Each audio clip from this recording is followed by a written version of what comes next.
Whoop, the dynamic duo.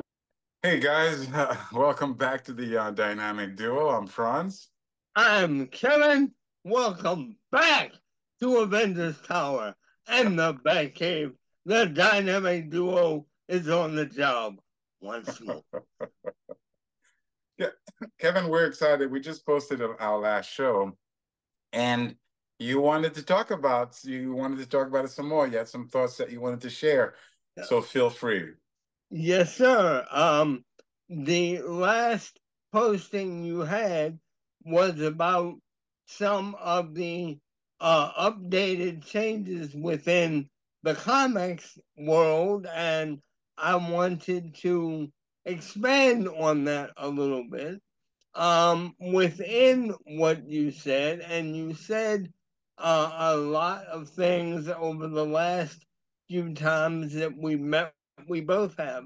One of the major factors that I think is impacting Hollywood, television, comics in general, etc., is that although going back to the golden age of comics with Stan Lee, Steve Ditko, etc., Neil Adams, and one down the line, I think, although I understand um, Stan Lee's whole platform about making comic heroes a little bit more real, having them live in the real world, etc. I have reached a point of view where I think too much of a good thing is what has created part of this problem. You are dealing with characters, whether they're in movies, TV series, or comics, that are adventurous. They're fantasy characters. They're made up, and I think a little too much realism has settled into the worlds that the writers and artists have created and inhabited. When you and I were reading these things as kids, and you pointed out a very fantastic point a few days ago, saying that what we were dealing with when we were reading them as children, and even now as adults, it brings out that adventurous side. It brings back that sense of magic and whimsy that we dealt with as kids. And I feel overall that is what's faded from the world of comics in general today.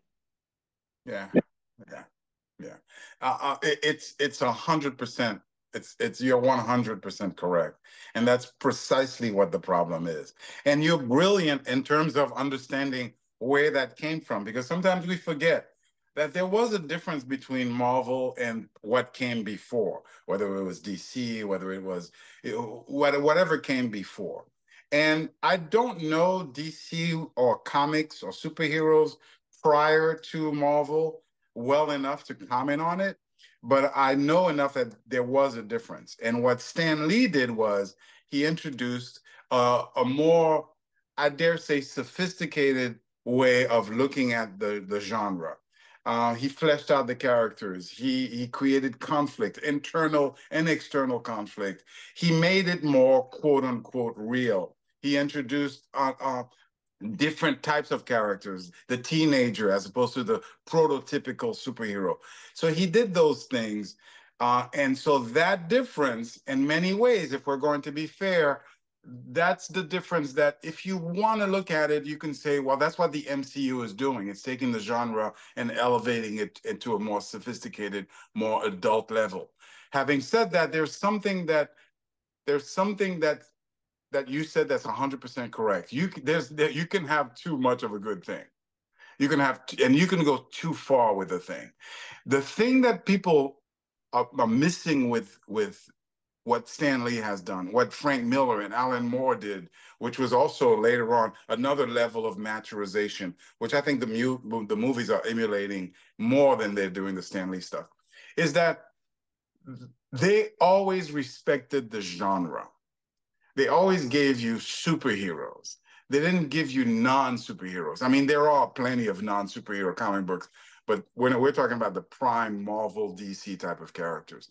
And so those, when Stan Lee elevated the genre, he elevated within the genre. He gave you a superhero that had internal conflict.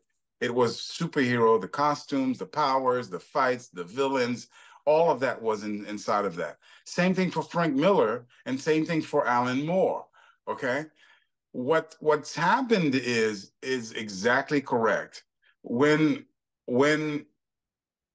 Feige and DC and when they're introducing those characters, Kevin, they're going too far with it. They're losing what made the material special. They're losing what made the material connect to us in the first place, which was that wide-eyed, childish superhero, yeah, let's go, positive hero's journey. I keep saying this, but the Top Gun Mavericks of it all. And it's not, and I just use that as an example. It's not like I'm that huge of a fans of Top Gun Mavericks, but I'm using that as an example. That sort of yes, cheering. We get it in Dragon Ball Z. We get it in One Punch Man. We get it in these other genres that are becoming increasingly popular while we're losing our popularity. The American superhero is losing its popularity because we no longer know if Iron Man is a good guy or a bad guy. Is Thor a good guy or a bad guy? Because there's so much complexity. There's so much adulthood. And so the genre is in trouble because we don't know what we are. On the one hand, some producers treat it like, oh, it's just garbage, it's just kid stuff, and these people are idiots. They'll accept anything. Thor Ragnarok, Love and Thunder. On the other hand, you've got the other side that says, oh my God, no. Superheroes, no, that's childish stuff. We're going to do a real adult material that really sophisticated people can appreciate. Forget about those stupid comic book fans. And so there's genres all over the place rather than just stick to the genre. Last thing I'll say before I let you jump in, that's the key. The thing that people underestimate, Kevin, is how good those original, and I can only speak from my experience because I don't know the DC stuff, but how good the Stan Lee, Kirby, Ditko, Romita stuff was. It was good. It was sophisticated. It wasn't silly. It wasn't stupid. It wasn't childish. It was just on a level that a child could appreciate and an adult could appreciate. That's all it was. So when we're trying to emulate, we don't need to go to the adult. We just need to do what's there because it's already adult enough. That's what I got to say. I've got more to say, by the way. Well, please. No. Go ahead, please. But I mean, even with what you just said, plain and simple, and this goes out to Marvel, to DC, to Warner Brothers, to any other studio that might be dealing in fantasy and adventure and what have you. Plain and simple, give me back my heroes and my stories. Yes. And without overstating this, yes. And I know I'm repeating myself, but a major part of my upbringing and the upbringing of friends that we have, of relatives, was that you had that hero dynamic. You had the good versus evil thing, and even if it was sophisticated, it did not cross over into a level of, allow me to say, grotesqueness. There is an element of comics nowadays where artists feel the more gross they get, the more entertaining and the better it is. You're right. My answer to that is no. Yeah, There you're right. is a storyline in Batman, and I'm not picking on Batman or Robin or the Joker or anything, but there is a storyline in a Batman series where he literally cuts off the faces of various Batman characters, Alfred, Robin, Batgirl, etc. That's too far. Yeah. And I honestly feel this is why, and I don't mean to sound stuck up or anything or overly woke, but this is why I feel that kids and teenagers that read these things or read them when they were younger have stopped. They're not fun anymore. Beautifully said. Beautifully said. And you're 100% correct. Yes, you do have an audience, although it's not part of my thinking. You do have an audience that loves the grossness and what have you. I get that. That's that's different folks' taste. But for the most part, it's not. And although you and I disagree about certain elements of Batman 89, even within that movie, it was dark, but there was a strange level within that film that was still fun to watch. It was cool watching Batman take down the bad guys, etc. The same things within the Avengers and a lot of the other Marvel movies. Yeah. It's missing. Yeah, for sure, for sure. And we have to be careful because we have to acknowledge, and this is what's unforgivable to me. Um, we have to acknowledge that some movies have gotten it right. Like not all the movies are bad. Not all the movies don't get it. And we're Right. talking about the ones that have failed. And there are two ways of failures. I'm going to repeat myself. One is you don't take the material seriously enough.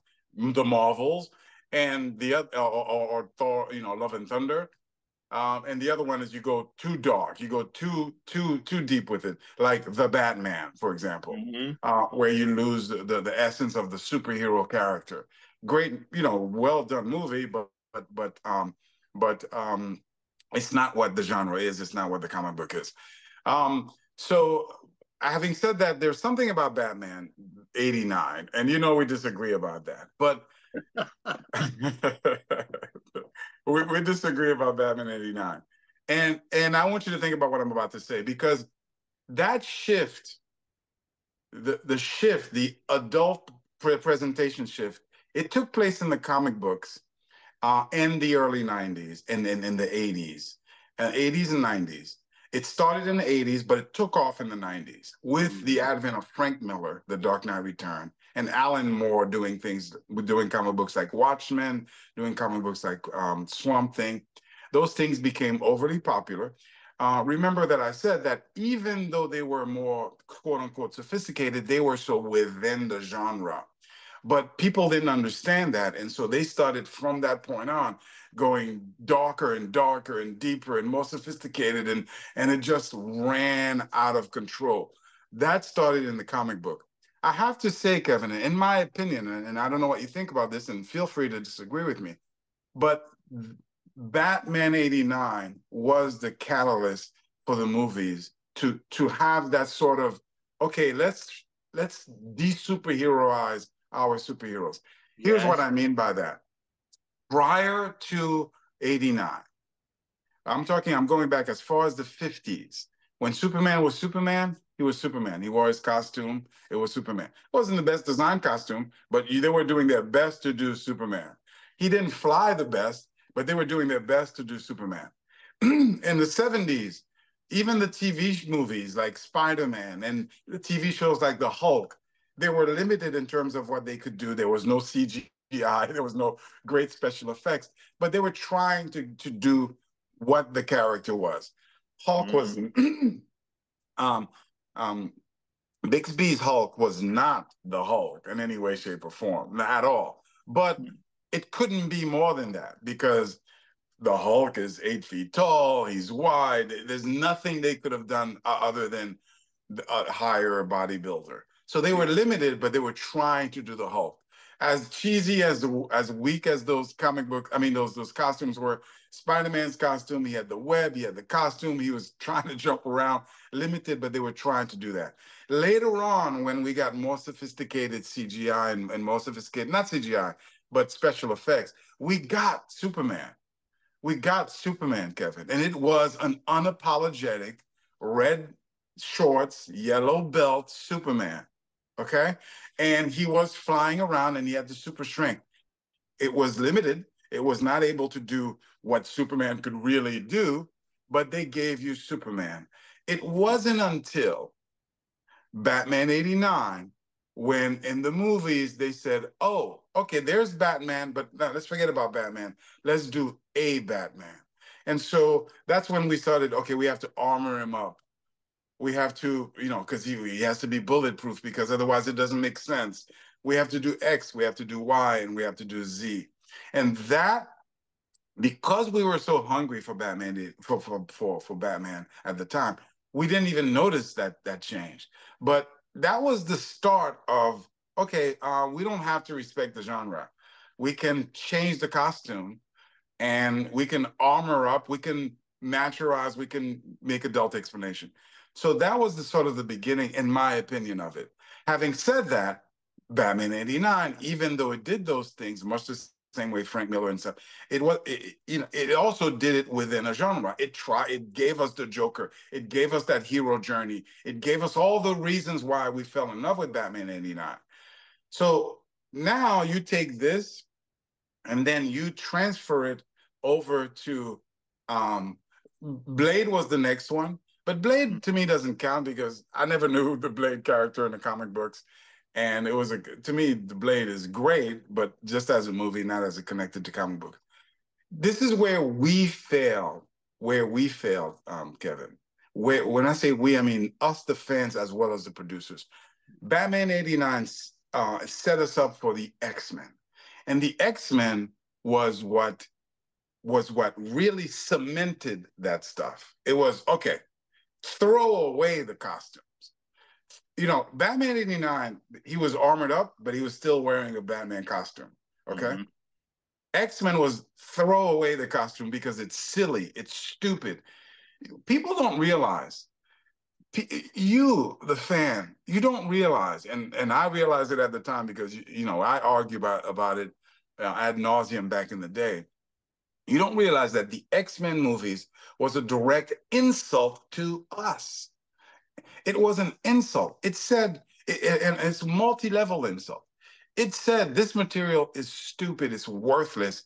If we're going to do the X-Men, we have to do it my way. Did you know, Kevin, that no comic books were allowed on the set of Bryan Singer's X-Men? Yeah. It wasn't allowed because it was considered too garbage. Don't bring this garbage. We're not doing that nonsense. So it was an insult on that level.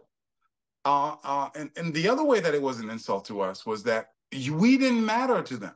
Like our opinions, our taste.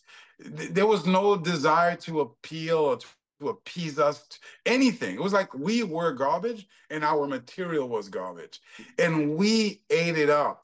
And we validated that insult. We did. And what's unforgivable to me is that when Spider-Man came along, now I said Superman was cemented the thing, but Spider-Man to me is the ultimate superhero movie. Because what Sam Raimi did was he had not only the ability to give us the costume like Donner had done, but he was able to, through special effects, fully realize, in a way that had never been done before, the superhero, the powers, the abilities. And that culminated in Spider-Man 2. That's where I have a problem with us. it's not just Kevin Feige, it's not just the producers, it's us, because we should have learned that lesson then, and we should have realized the closer you stick to the source material, the better it is. And we didn't. We continued to make the Black Leather X-Men, and we continued to like it. That's why I don't like Daredevil, because we continue to do leather jacketed, explanation. Batman 89, no, he has to have protection. No, we don't need that, because that's not what the genre is. I'm not saying go Comic-Con level costumes, even though some Comic-Con level costumes are pretty damn good. I'm not saying go cheap Daredevil. I'm not saying not to treat the material well and with respect, but I'm saying we don't need to have the explanation because of what you said, how this show started. There's an innocence to the genre, and there's an excitement to the genre that we are missing today. So, and that's gone in two weird directions, either too much serious or not serious enough. Along the lines of what you said about Blade and the X-Men and other material, and I know you pick on me for this, but that's one of the reasons why I still love Batman 66. Yeah, yeah. It's as silly, campy, Yeah. and ridiculous and sublime as that material is. Yeah. It's still fun to look at. You're 1,000% correct. The other thing about it, and a lot of people do not catch this about the Batman series, and the same thing was covered on a little bit more of a sophisticated level in the 70s, was Wonder Woman. But one of the major things about Batman that people do not remember, there's no origin story to that series. Interesting. It does not exist. It opens with he and Robin and the world already in place, and the audience accepted it, even with all of the camping material and all of that kind of thing involved. And again, even involving Linda Carter's 70s Wonder Woman. That's right. Okay? Some of that stuff was absolutely ridiculous. Some of it was. Yeah. But they began to, in a manner of speaking, for TV even back then, they tried to up the ante with Wonder Woman back then. And in my opinion, they went too far into Wonder Woman from the 70s when Denny O'Neil removed her powers. Mm. There was a handful of episodes where you only saw Wonder Woman for maybe about 2 or 3 minutes per episode because she was running around more as Diana Prince than the Amazon warrior. I'm not saying it was terrible, but it wasn't a good idea. No. Part of where I feel we're still headed or headed down the wrong road is what's coming with James Gunn's new Superman project. Yeah. If what I have read and been able to deal with up to this point is true, is that the story deals with Superman. I'm sorry, Spidey. Being hired as a pay for rescue superhero. I understand that as a storyline, deal with that a little bit, but that shouldn't be your whole movie. And it absolutely should not be an entire Superman story. Yeah. Yeah. That's the thing that I don't understand, and it's the thing that I keep asking you over and over and over again. I'm driving you crazy with that, asking you that question. That's the thing I don't understand. I don't understand why it's so hard to learn that lesson. Why it's so. Deadpool just recently made it's making over $1 billion, Yes. and it's on its way. It's on its way to possibly $2 billion, possibly $1.5 billion. And there's a lesson to be learned there, Kevin. What's special about Deadpool?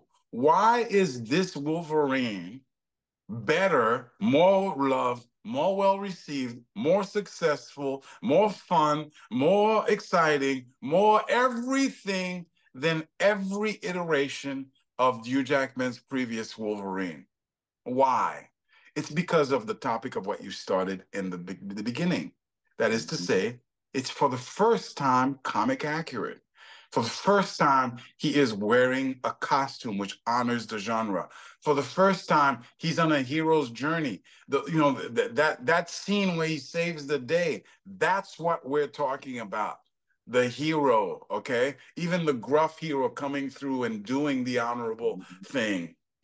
That's why it worked in Avengers. That's why it worked in the movies that were successful. That's why Iron Man was Iron Man, and Robert Downey Jr. is so beloved. Why is it so hard for us to learn that lesson? Why is it that, given those lessons that we've had over and over again from the success of Superman, like, you have to understand, Christopher Reeve's Superman is an iconic. This thing's like almost 50 years old. It's an iconic Americana movie. Okay. So from that success to '89 success, we have to recognize '89 success, to Spider-Man success, to Avengers success. Why is it that we haven't learned the lesson that the closer you stick to the source material, the more successful you will become? The reason why Deadpool is as loved as he is because he's wearing the costume, Kevin. Beautifully so. It looks good, Kevin. So why then would you, as James Gunn, mess with Superman's costume? I need to know the answer. Why then, if you're Kevin Feige and you just sat around basking in the glow of $1 billion movie, which is a rated R movie, by the way, it's the most, it broke the record for rated R movie. Why would you be basking in that glory? And while you're basking in the glory, say, no, let's change the Fantastic Four. Let's change the costume. Let's not honor. The fans don't matter. They don't make that much of a difference. Why would you do that, Kevin? It's a small change. Why do you insist? Why didn't they give us the Thing's brow? Why didn't they give us Galactus? Like, it's like some purpose. I've heard the answer. You've told me the answer. I hear you. It's not like I don't hear you. Everybody wants to put a stamp on their thing. You can't help but put a stamp. If you gave the exact same Christopher Reeve costume to Henry Cavill, it would be different because Henry Cavill is not Christopher Reeve. Mm. Forgive me, man, but I'm no forgiving necessary.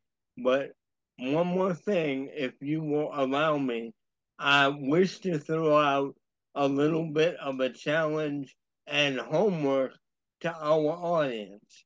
Yes. If you want to validate what Captain America and your Bat Jedi are telling you, go look at a movie that's not really a superhero film, but a comic book movie. As a matter of fact, I'll give you two of them as homework to look out for. One is The Phantom with Billy Zane. The other is Dick Tracy with Warren Beatty and Madonna. I'm serious. If you look at those two movies, you are looking at living comic books. Yeah. That's what they need to go back to. I'm gonna if I may, I'm gonna play that game as well, if you don't mind. I'm gonna participate and I'm gonna give 2 assignments. I say watch The Incredibles. Watch The Incredibles. I dare you to watch The Incredibles. And there was another movie that I had in mind, but I'm forgetting it now. But you know what? It doesn't matter. It doesn't matter because watch The Incredibles. And then you'll understand what the Fantastic Four should be. You'll understand what the Fantastic, in every level, you'll understand what the Fantastic Four in the whole genre should be. And so, guys, let us know if you agree or disagree, if we're off our rockers. This is important stuff because we need to find a way to convey these messages to Kevin Feige and bring him back within the fold because, Yeah. And also James Gunn. By the way, it's fun. It's interesting how I expose my connection to Marvel and my lack of connection to DC because it's funny because as we were talking, I was giving examples of 70s stuff. I completely ignored the Wonder Woman, Flash, and all the TV shows. It's fun. Yeah, no, but it's interesting. It was just interesting how I do that. But anyway, guys, join us next time for the next installment of The Dynamic Duo. Goodbye for now.